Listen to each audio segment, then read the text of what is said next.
Hello everybody, I just went to the Brussels houseplant market with the idea of not buying any plants. And then this happened.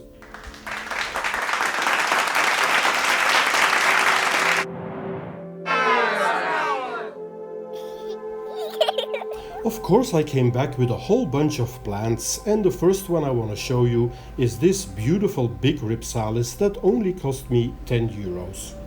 I think this is quite cheap because I saw a similar one in the shop for over 65 euros. Now I'm not completely sure what specific species of Ripsalis this might be, but I do like the silvery shiny dots on the leaves.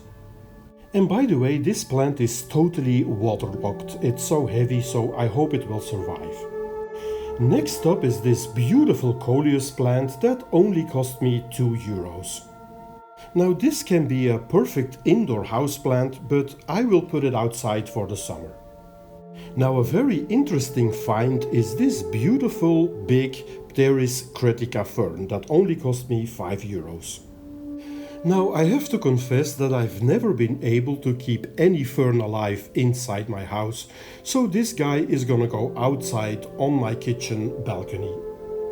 I'm already keeping a couple of ferns on my kitchen balcony and they do just fine.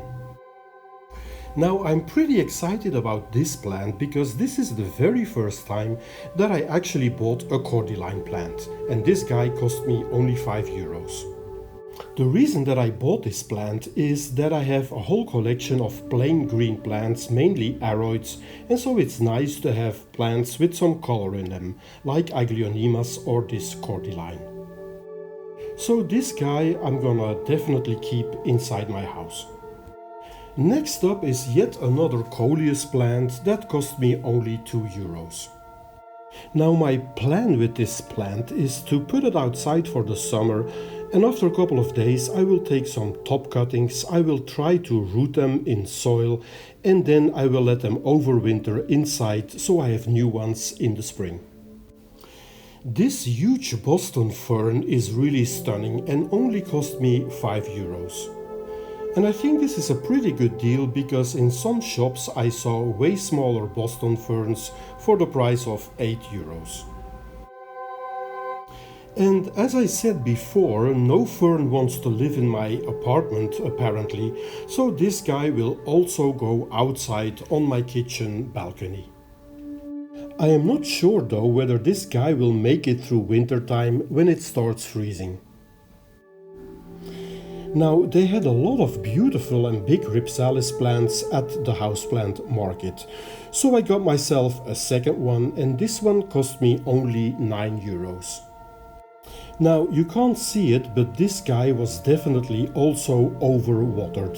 The container was so heavy because of the water, and it's a bit surprising because these strappy Ripsalis plants with thick leaves can actually store a lot of water, and so they don't need a lot of watering. Okay, my next plant is yet another Coleus plant that only cost me 2 euros once again. Now in my experience, Coleus plants are very fast growers and they really love it when they are in direct sunlight. And as I said before, they are really easy to propagate by taking top cuttings. Now this here is probably the most challenging houseplant of this plant haul. This is the blue star fern that only cost me 5 euros. Now I've been told that it's important to bottom water this fern and also to repot it as soon as you see signs that the plant is root bound, which I think is the case with my plant. Okay, that's all for this birthday plant haul video. I hope you enjoyed it. If you did, please consider liking it and or subscribing to my channel. I want to thank you for clicking on this video and watching it. I hope to see you real soon back on my channel. Bye bye.